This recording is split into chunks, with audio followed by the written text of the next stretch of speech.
ভিতরে।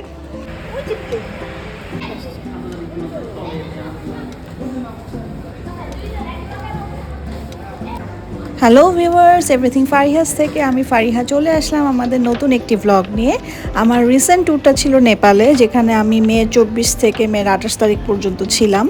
সো পুরোটা জার্নিতে আমরা কিভাবে এনজয় করলাম এবং আমাদের প্রথম পর্বটাতে আমি অ্যাকচুয়ালি হাইলাইট করতে চাচ্ছি আমরা কিভাবে ঢাকা থেকে নেপালে গেলাম এবং কাঠমান্ডু পৌঁছানোর পর সেখান থেকে পাহাড়ি শহর নাগরকোট পর্যন্ত আমাদের রাতের যাত্রার গল্প সব কিছুই আপনাদের সাথে শেয়ার করব আমার এই ভ্লগটিতে। সো পুরোটা ভ্লগ দেখার জন্য আপনাদের কাছে রিকোয়েস্ট থাকলো। আমাদের যখন ইমিগ্রেশনের সব ফর্মালিটিস শেষ হয়ে গেল, আমরা প্লেনে ওঠার পরপরই আসলে একদম বৃষ্টি শুরু হয়ে গেছিলো। আমাদের ফ্লাইটটা ছিল বিকাল 4:30টায়, কিন্তু আমাদের ফ্লাইটটা আসলে বৃষ্টির জন্য অলমোস্ট 1 ঘন্টার মতো ডিলে হয়ে গিয়েছিল। তো যাই হোক, এইটুকু সময়ের মধ্যে যেহেতু আমাদের বোর্ডিং সব কিছু কমপ্লিট হয়ে গিয়েছিল, আমরা প্লেনেই ওয়েট করছিলাম অ্যান্ড বৃষ্টিটা অনেক জোরেই হচ্ছিল আসলে। তো ফাইনালি বৃষ্টি যখন থেমে গেলো তখন আমাদের প্লেন যাত্রা শুরু করলো। আর কিছুক্ষণ পরেই আসলে আমাদের বিমান আকাশে উড়ে গেল। উইন্ডো সিটের পাশ থেকে আসলে সব কিছুই দেখতে খুব ভালো লাগে। আর ঢাকা টু কাঠমান্ডুর এই ফ্লাইট সাধারণত 1.5 ঘন্টার মতো সময় নেয়। আমরা মোটামুটি 6টার ভিতরেই হয়তো পৌঁছে যেতাম, বাট যেহেতু অলমোস্ট 1 আওয়ারের মতো ডিলে ছিল, আমাদের পৌঁছাতে অলমোস্ট 7টা 7:30 এরকম বেজে গিয়েছিল।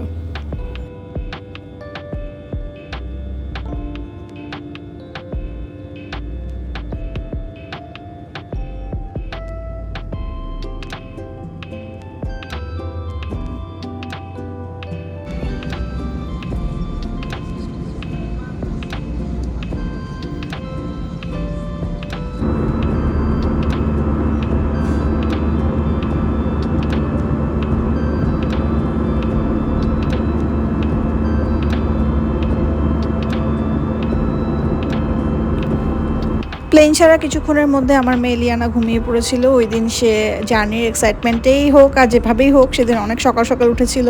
আমাদের ফ্লাইটও ডিলে ছিল, যার জন্য ওর ঘুমের টাইমটাও বেশ ওভার হয়ে গিয়েছিল, যার জন্য ও শেষ পর্যন্ত আসলে নিজেই ঘুমিয়ে গিয়েছিল। আর তার কিছুক্ষণ পর আমাদেরকে কিছু স্ন্যাক্স প্রোভাইড করা হয়, বাট অনেস্টলি স্পিকিং ইন্টারন্যাশনাল এয়ারলাইন্সে একটু ভালো স্ন্যাক্স আমরা একটু আশা করছিলাম। বাট যাই হোক, আমাদেরকে জুস দেওয়া হয়েছিল, পিনাটস দেওয়া হয়েছিল আর কিছু বিস্কুট দেওয়া হয়েছিল। আই ওয়াজ এক্সপেক্টিং যে অ্যাটলিস্ট একটা স্যান্ডউইচ প্রোভাইড করা হবে, বাট যাই হোক, এগুলোই আমরা খেয়েছিলাম। মোটামুটি লাঞ্চ সেভাবে করিনি, যার জন্য এগুলোই খেতে বাধ্য হয়েছিলাম। আর আমাদের এয়ারলাইন্সটা ছিল হিমালয়ান এয়ারলাইন্স, সো ওরা এগুলোই আসলে আমাদেরকে প্রোভাইড করেছিল, সাথে একটা পানির বটলও ছিল।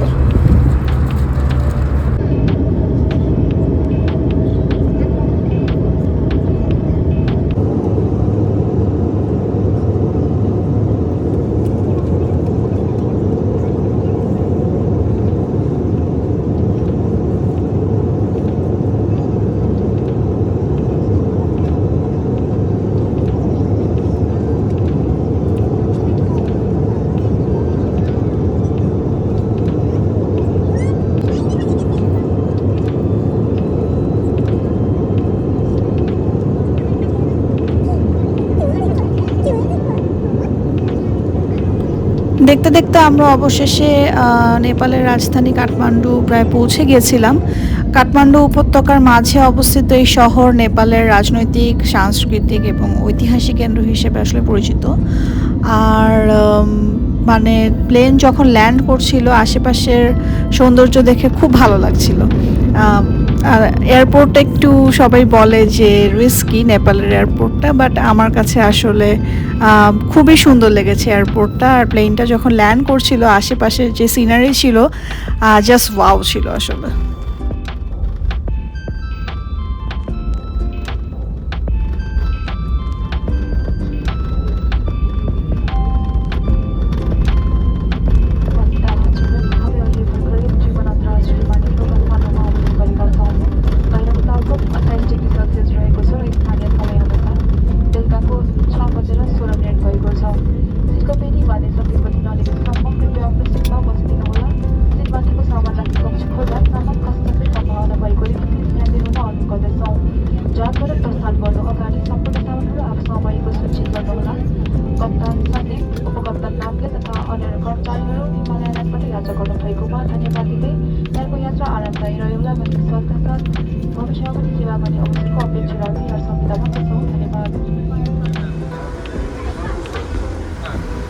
অবশেষে আমরা প্লেন থেকে নামলাম এবং প্লেন থেকে নেমে আমরা হচ্ছে এয়ারপোর্টে প্রবেশ করলাম।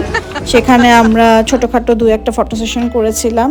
আর তারপরে হচ্ছে আমরা এগিয়ে যাচ্ছিলাম বেসিকলি এক্সিট পয়েন্টের দিকে এবং আমাদের লাগেজগুলো নেওয়ার জন্য। লাগেজটাকে যেগুলো নিতে আমাদের খুব বেশি সময় লাগেনি, খুব তাড়াতাড়ি পেয়ে গেছিলাম। এরপর হচ্ছে আমরা এক্সিট পয়েন্টের দিকে যাচ্ছিলাম। যাওয়ার পথে আমি হচ্ছে একটা নেপালি সিম কিনে নিয়েছিলাম, যেহেতু আমাকে কমিউনিকেট করতে হতো। আর বেসিকলি এটা যেহেতু একটা গ্রুপ ট্যুর ছিল অর্গানাইজড বাই গোজায়ান, সো ওই গ্রুপ ট্যুরে আমাদের যে গাইড ছিল তার সাথে আমাদেরকে কমিউনিকেট করার জন্য হলেও এই সিমটা আমার লাগতো। আর তাছাড়া বিভিন্ন সময় ইন্টারনেটের প্রয়োজন হয় যখন আমাদের হোটেলে ওয়াইফাই অ্যাক্সেস থাকে না। সো এই নেপালি সিমটা নিলে দেখা যায় যে ওরা প্যাকেজ সহ সব কিছু সেট আপ করে দেয়। সো আমি হচ্ছে 500 রুপির একটা প্যাকেজ নিয়েছিলাম, যেখানে একটা ভালো অ্যামাউন্ট অফ ইন্টারনেট ছিল ফর 7 days। যেহেতু আমাদের 5 দিনের স্টে ছিল, আমার জন্য সেটা ওয়েল এনাফ ছিল। দেন হচ্ছে আমরা এইসব ফর্মালিটিসগুলো শেষ করে আমরা হচ্ছে এক্সিট পয়েন্টে আমাদের গেটের দিকে যাচ্ছিলাম। সেখানে আমাদের গাইড ছিল প্ল্যাকার্ড হাতে নিয়ে। সো সেই গাইড আমাদেরকে রিডিরেক্ট করে দিয়েছিল যে হোটেলে আমাদের কোন বাসটা নিয়ে যাবে। আর কাঠমান্ডুতে আমরা আসলে খুব বেশি সময় সেদিন কাটাইনি। ওখান থেকে আমাদেরকে যেহেতু নাগারকোট নিয়ে যাবে, সো আমরা বাসে উঠে পড়েছিলাম তাড়াতাড়ি এবং আমাদেরকে একদম নেপালি স্টাইলে উত্তরীয় পরিয়ে টুপি মাথায় দিয়ে আমাদেরকে ওয়েলকাম করা হয়েছিল। এমনকি ইলিয়ানাকেও সেভাবে ওয়েলকাম করা হয়েছিল। সো ও খুব মজা পেয়েছিল আসলে জিনিসটায়। বাহ, নিজেটা নিজেই পড়তেছে ইলিয়ানা। ইলিয়ানা টুপিটা পরো তো মা, টুপিটা পরো। হ্যাঁ, এই তো গুড।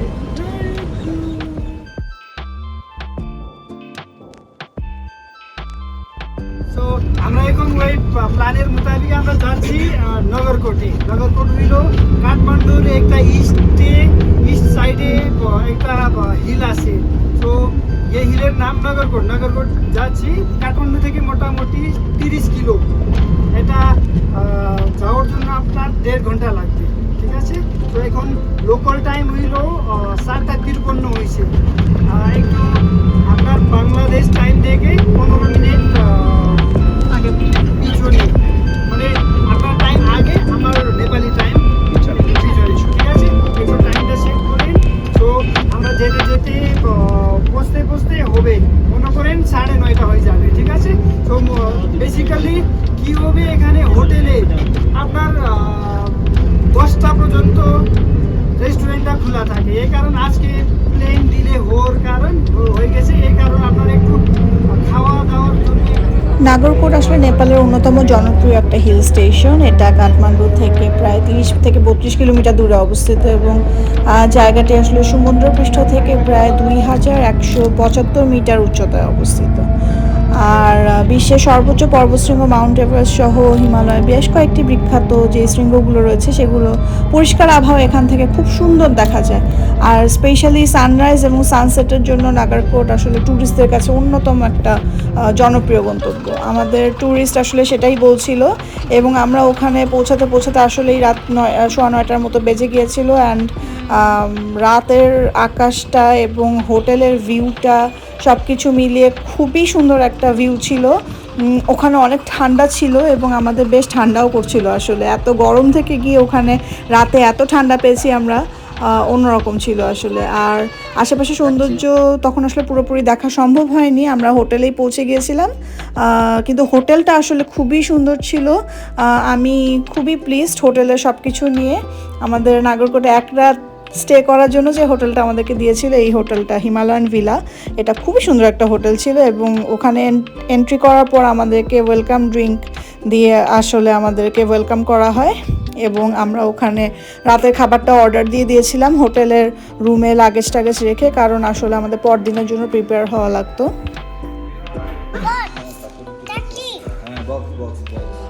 সেদিন রাতে আমরা মেনু নিয়ে খুব বেশি এক্সপেরিমেন্ট করিনি। আমরা একটা সবজি নিয়েছিলাম, ডাল মাখানির মতো নিয়েছিলাম এবং পালক পনির নিয়েছিলাম, সাথে রুটি ছিল। কিন্তু রাতের খাবারটা বেশ এক্সপেন্সিভ ছিল। যাই হোক, খাওয়া দাওয়ার পর আমরা হোটেলের ভিউ কিছুক্ষণ এনজয় করলাম, যদিও অনেক রাত হয়ে যাওয়ার কারণে ম্যাক্সিমাম লাইট ওরা বন্ধ করে দিয়েছিল।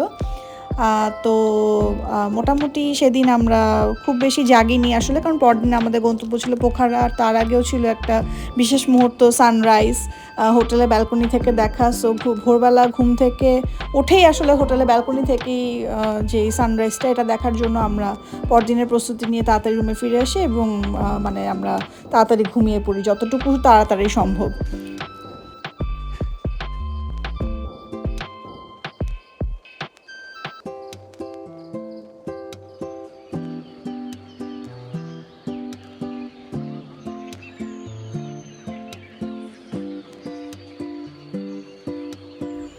পরদিন সকালে সানরাইজ ছিল ভোর 5:11 এবং আমরা 4:45টাই অ্যালার্ম দিয়ে রেখেছিলাম যাতে আমরা দেখতে পারি সানরাইজটা খুব সুন্দর করে।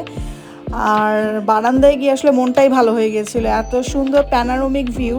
এবং সবাই সবসময় বলতো, আমি না দেখলে বিশ্বাস করতাম না, যে নাগরকোট আসলে প্যানারোমিক ভিউয়ের জন্য খুবই সুন্দর এবং খুবই বেস্ট একটা ডেস্টিনেশন। আমি নিজের চোখে না দেখলে আসলে বিশ্বাস করতাম না।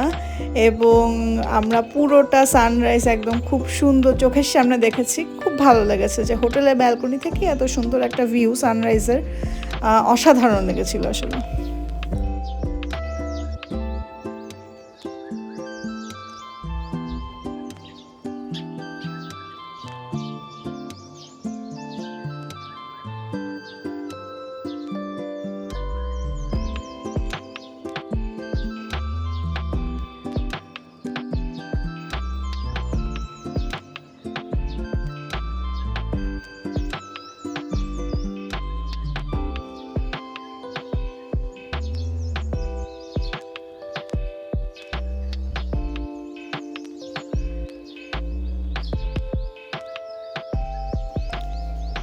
ওদিন যেহেতু খুব সকাল সকাল উঠে গেছিলাম, আমরা বেশ সকাল সকাল রেডি হয়ে হোটেলটা একটু এক্সপ্লোর করলাম সকালে দিনের আলোয়।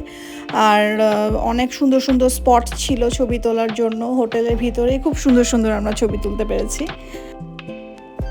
নেপালের হোটেলগুলোর একটা বৈশিষ্ট্য আছে, আমরা যত নিচে নামবো হোটেলের রুম নাম্বারগুলো তত বেশি থেকে স্টার্ট হবে। আমরা যেমন যেই ফ্লোরটায় ছিলাম সেইটার হোটেলের রুম নাম্বার ছিল 301, আবার আমাদের উপরের ফ্লোরের রুম নাম্বার ছিল 201, এর আগে ছিল 101। তো আমরা নর্মালি কী করি যে একদম নিচ থেকে যেই নাম্বারগুলো শুরু হয় সেগুলো 1, 2, 3 এভাবে যায়, বাট ওদেরগুলো শুরু হয় একদম বেশি নাম্বার থেকে। সো আমরা একদম নিচে যে পর্যন্ত পৌঁছেছিলাম খুব সম্ভবত 501 থেকে স্টার্ট হয়েছিল, বেসমেন্টের মতো যেই জায়গাটা, তারপর তার উপরে 401, তার উপরে 301, এইভাবে ছিল রুম নাম্বারগুলো। সো এটাও একটা ইউনিক একটা জিনিস।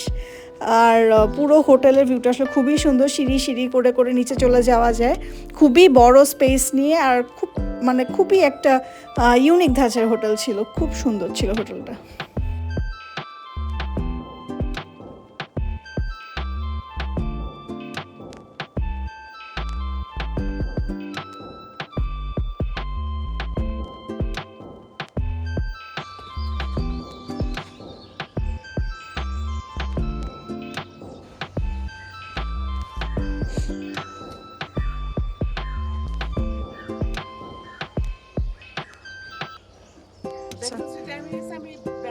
হ্যাঁ না, আমি ইলিয়ানাকে রেডি করি।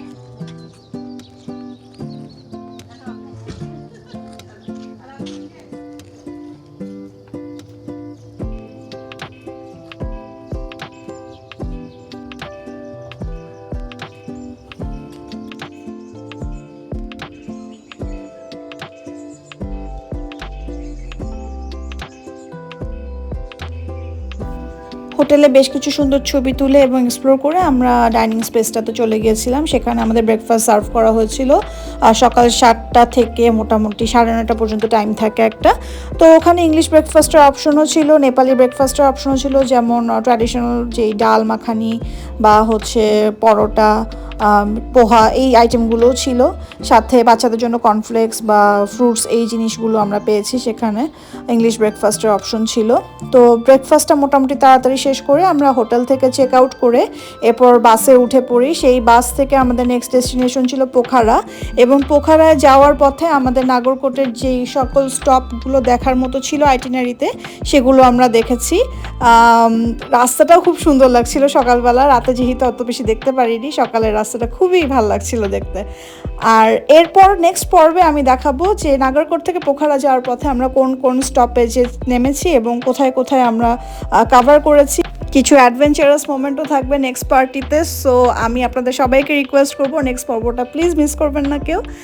টিল দেন এভরিথিং ফারিহাসের সাথে থাকার জন্য আপনাদেরকে অসংখ্য ধন্যবাদ। আপনাদেরকে ধন্যবাদ জানিয়ে আমি আপনাদের কাছ থেকে এখন বিদায় নিচ্ছি।